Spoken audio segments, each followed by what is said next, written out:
I'm Julia Davis, a film major who stumbled into the business world with no experience in 2006. I was able to fail enough to learn how to run a seven-figure business and have provided consulting services to over 200 individually owned companies. Through this podcast, I hope to provide some perspective on the growth and grit it takes to accomplish big goals and share some hard lessons I've had to learn along the way. Thanks for tuning into the Growth and Grit podcast. My name is Julia Davis, and we're doing a series on the most uncomfortable conversations to have with your team. We've covered a few of them in the past, and I'm going to continue on with some of the most uncomfortable conversations I've ever had. And this one might be one of the worst. So I'm going to talk about when somebody has a hygiene issue. And I would be lying if I told you I didn't try to delegate most of these conversations, this one specifically, just because it was so uncomfortable for me to talk about. It felt personal and, an issue. But when you're working with people and alongside people and building teams, it's really important to know how to have this conversation in a kind way, but also very direct and not overly apologetic, because if it was you, you would want to know. So we're going to jump right into it. And if you need help with any conversation in the future, I've created a chat GPT that could help you. Just leave a comment below or find me on Instagram, which is julia.bizstories. And I'll be happy to give you the link for that. But also subscribe if this is helpful, and send it to anybody that you know that's running a business that you think might need help with this specific conversation, or maybe a part of their COD. So I'm going to bring up a screen so you can see how to have this conversation. Since I'm a visual person, I like to do that. So here we go.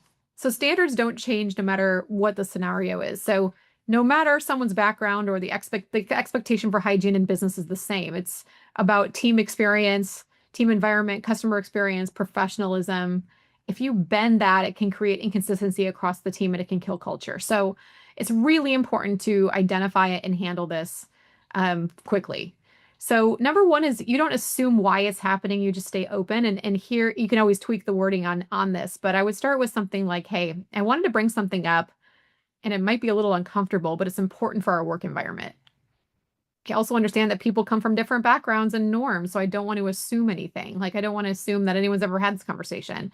That said, in this business or this industry, we have a standard when it comes to hygiene and presentation, because we work really closely with people all day long, having conversations. This could also go for like bad breath or body odor or whatever, right? We work with people all day long in a very close environment. And I've noticed that there's been an issue with body odor, and I wanted to bring it up and make sure you're aware of it.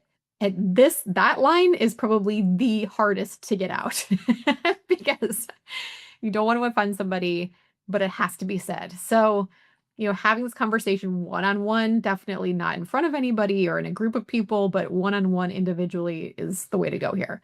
Is that something that you've noticed, or is there anything going on that I should be aware of?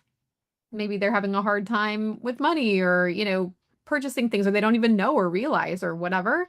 What you're really testing here is their ability to be coachable, because a future superstar in your industry can hear feedback without shutting down. They're not going to get defensive.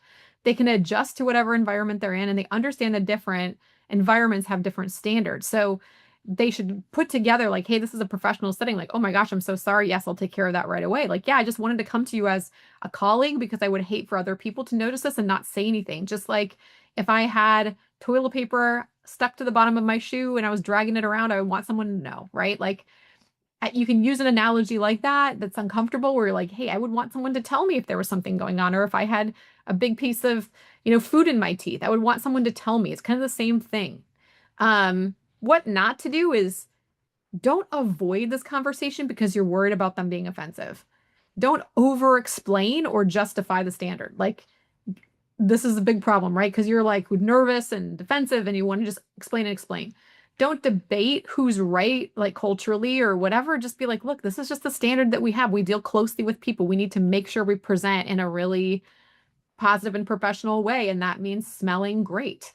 So the bottom line is you could respect somebody's background or food or whatever, but you can also have a clear standard at the same time. That's how you lead people.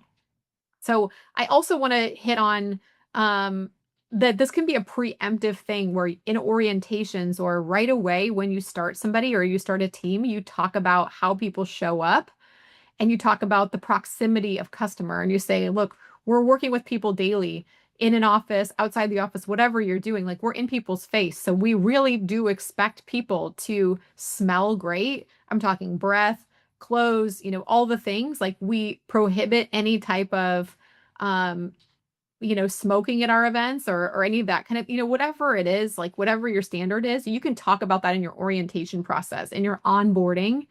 And that helps get in front of this issue so that people understand the expectations. And then you could just bring it back up like, hey, remember in that orientation when we talked about XYZ? Okay, I see that slipping a little bit. So can we make sure we get back on track with that? And then they're like, oh, yeah, yeah, sorry about that, or whatever. Because people will naturally be embarrassed if you have this conversation and you need to make it comfortable. Like, hey, this is not meant to be embarrassing. This is just me pointing something out that I would want someone to tell me. Um, and if you handle it that way, it typically goes well, but understand that everybody is different. So you can approach this however you want, but this is probably one of the most, if if not the most uncomfortable conversation to have with somebody in your business. But it has to be done because think about it. If they're dealing with customers and people and there's a hygiene issue going on, it's going to make them immediately want to get away from that individual and it's going to hurt their paycheck. It's going to hurt the paycheck or the income of the business. It's going to hurt everybody. So the faster and more consciously you solve this problem, the better it's going to be. So don't avoid it, but just come at it pretty clearly and directly. And again, if you need help with a specific conversation on this, feel free to send me a text or leave a comment below. But this is a part of our conversation series on all the most challenging conversations to have in business. Thanks so much for being on. Every week on the Growth and Grit podcast, we bring you real stories and practical tools to help you thrive through challenges. If this resonates with you, make sure you subscribe, follow, and share this podcast with someone who could use it too. It only takes a second, but it would mean the world to us, and it keeps you plugged in to fresh inspiration.